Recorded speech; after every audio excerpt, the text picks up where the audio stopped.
શ્રી કૃષ્ણ. કેમ છો બધાય? તો આજે આપણે ગોળવાળી રાબ બનાવશું. તો આપણે એક પેન મૂકી દીધી છે, એમાં ઘી નાખી દેશું.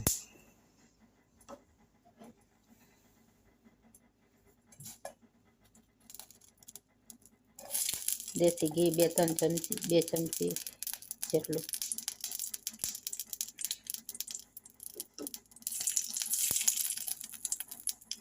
એ ઓગળી જાય એટલે આપણે એમાં લોટ નાખી દઈશું.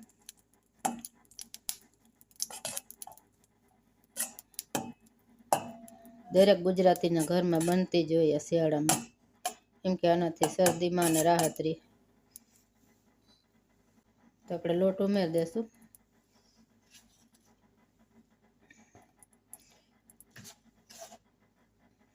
બે 2.5 ચમચી લોટ નાખ્યો છે.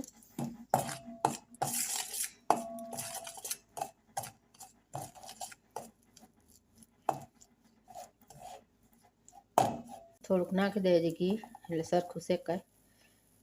થોડીક વાર પછી તો આમે છૂટું પડશે ઘી.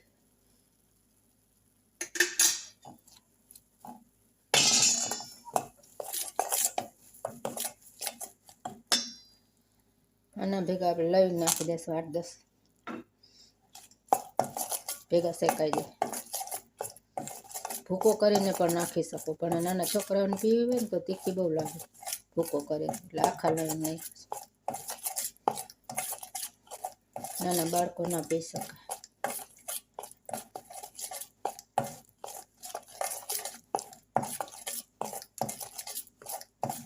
અજમા નાખશું, પણ એ લોટ શેકાઈ જવા આવે ને ત્યારે નાખશું, નકર બરી જાય. એને વાર ન લાગે શેકાતા. આપણો લોટ શેકાઈ જવા એવો છે. હજી 1-2 મિનિટ લાગશે. અજમા નાખી દેશું હવે. અજમા પણ શેકાઈ જાય ભેગા. ગોળવાળું પાણી પણ મૂકી દીધું છે આપણે બાજુમાં, કઢીમાં નાખવા માટે. શેકાઈ ગયું છે આપણે લોટ. આવો શેકવાનો એકદમ કોફી કલરની, નહીં તો કાચી લાગે કઢી પીવામાં. હવે આપણે આમાં ગોળવાળું પાણી ઉકાળેલું છે એ નાખી દઈશું.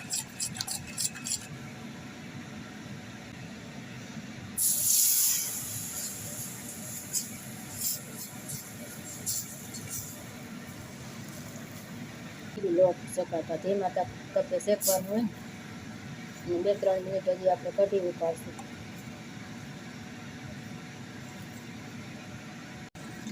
કઢી આપણી ઉકળી ગઈ છે.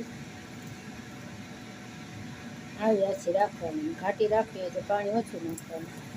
મારામાં 1.5 ગ્લાસ પાણી જોઈએ. 2-2.5 ચમચી લોટ હતો એમાં.